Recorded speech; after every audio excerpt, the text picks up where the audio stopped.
నువ్వు ఏ దేవునన్నా నమ్ముకో, భగవంతుడు ఏదో ఒక రూపంలో నీకు సహాయం చేస్తాడు. అది ఏ రూపంలో చేస్తాడో తెలియదు, ఏదో ఒక రూపంలో కావచ్చు, ఎవరో ఒక రూపంలో కావచ్చు, నీకు సహాయం చేస్తాడు. సహాయం పొందే అర్హత నీకు ఉండాలి. సహాయం పొందే అర్హత ఉండాలి అంటే చదువు మీద నీకు కోరిక ఉండాలి, పట్టుదల ఉండాలి, కృషి చేయాలి. ఇలాంటి లక్షణాలు నీలో కనిపించినాయంటే ఎవరో ఒకరు నీకు తప్పకుండా సహాయం చేస్తారు.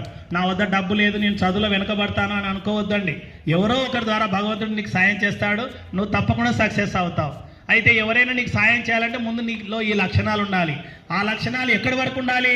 నువ్వు సక్సెస్ సాధించేంత వరకు ఉండాలి. నువ్వు సక్సెస్ సాధించి మరి కొన్ని వేల మందికి నీ జీవితం ఒక గొప్ప ఉదాహరణ కావాలి. ఎంతో మందికి ప్రేరణ కలిగించాలి.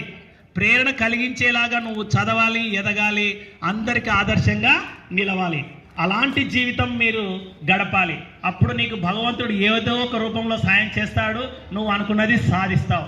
మరి ఇప్పుడు ఆ అమ్మాయిని మనం చూసాం కదా, ఆ అమ్మాయి ఎలా సాధించింది చూడండి.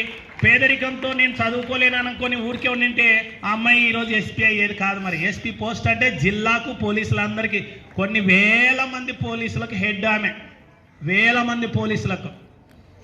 పేదరికం ఆమెను ఓడించలేకపోయింది. ఎన్నోసార్లు చెప్పాను, నీ పేదరికాన్ని, నీ కష్టాలను, మీ ఇంట్లో ఉన్న కష్టాలను అన్నింటినీ పోగొట్టే శక్తి చదువుకు మాత్రమే ఉంది. నువ్వేం చేయాల్సిన పని లేదు. నువ్వు బాగా చదువుకొని మంచి ఉద్యోగం సాధించినావంటే అన్ని కష్టాలు పోతాయి, సుఖాలు పొందుతాయని చెప్పాను. అలాంటి కష్టాలను ఎదుర్కొని సాధించిన వాళ్ళే మనం మేడం వాళ్ళని అందరినీ ఆదర్శంగా తీసుకొని మీరు కూడా బాగా చదివి మంచి ఉద్యోగం సాధించాలి అని నా కోరిక. మరి నా కోరిక నెరవేరుస్తారా మీరు?